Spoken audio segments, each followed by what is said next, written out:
Hidangan buka puasa bersama di Masjid Raya Baitur Rahman selalu menjadi momen yang paling ditunggu setiap bulan Ramadan di Banda Aceh. Ribuan jamaah dari berbagai daerah berkumpul di halaman masjid yang bersejarah ini untuk menikmati hidangan berbuka dalam suasana penuh kebersamaan dan keberkahan. Dalam video ini kita melihat langsung bagaimana suasana menjelang azan maghrib. Tradisi berbuka puasa bersama ini bukan hanya tentang makanan, tetapi juga tentang kebersamaan, kepedulian, dan semangat berbagi di bulan suci Ramadan.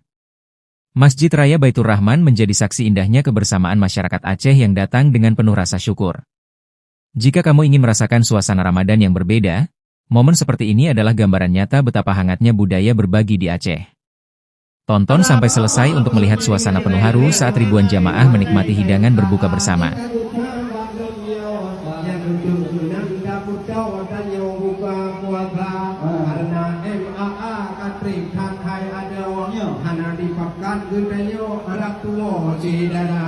Yang pakat-pakat hana tua karena lawinya kakayengan bepika oleh karenanya narakan sinaro yang penting uranya bu Allah rida acara gudanya nibak tukonya wahirakan roh buka puasa bersama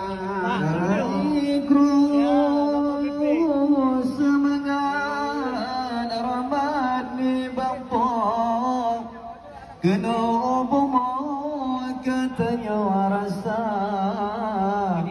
ibaurnya derehana bago tanya di sino syaitarika ba'dilir masjid raya derehana bago lamidro kena tuhan muda ya buka puasa di bauranyo wahirakan roh lagaina